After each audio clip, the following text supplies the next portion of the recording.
if you want to see the original size of the resizable element during resizing, there is an option named Ghost. If you set the value of Ghost to true, you will be able to see the original size as such, and a semi-transparent helper will be displayed during resizing, and it will be just the same element with transparency. And if you feel that the Ghost option is not fitting your needs, you can also use the helper option. So in this lecture we are going to see two options, and they are Ghost and helper. So these are two resizable elements, and you can resize these two elements as you want, like this. Suppose we set the value of Ghost for the first one to true. What will happen? Let me set the value of Ghost to true and see the difference. Refresh. So let me try to resize.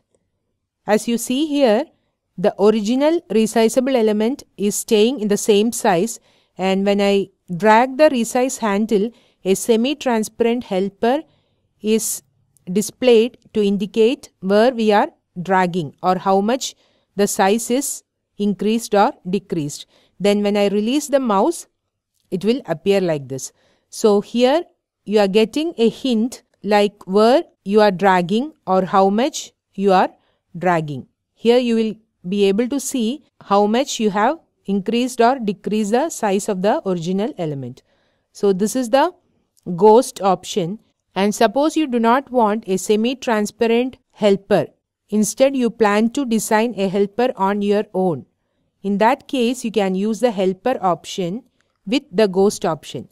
So the helper option can be used to set a class name as the helper. So first let me create a class, CSS class named custom helper, and let me specify the background to be silver and also border to be 1px solid black. Okay, and suppose I set the value of helper to be custom helper and see what happens. Helper, the value should be put in double quotes as it is a class name. Okay, and let's see the difference. Let me refresh and let me try to drag this here. The same semi-transparent helper appears, and here if I drag, see, the custom helper appears but that content is not displayed. So we need to use this with the Ghost option so that the content will also be displayed as we want. So Ghost true and helper custom helper, and let's see, refresh. Let me try to drag this. See, we are able to see the content. We are able to see the custom helper as well.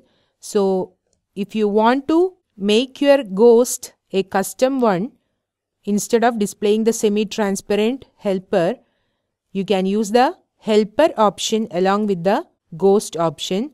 You need to set the value of Ghost to be true and also set a class name as the value of the helper option, and you can create the class including the required properties. Here we have specified background color to be silver, and you can also specify opacity if you want. Let me specify the opacity to be 0.5 and see. So refresh. Let me try to drag this. See, now this is an transparent item but in a different color, right? It is not the pink transparent helper. Instead, it is a silver transparent helper. So using the helper option, you can actually customize your helper or Ghost, and if you want your helper to be just transparent, you only have to use the Ghost option and set its value to true. And if you want to customize your helper, you can use the helper option and set its value as a class name. So in this lecture we have seen two options. They are Ghost and helper.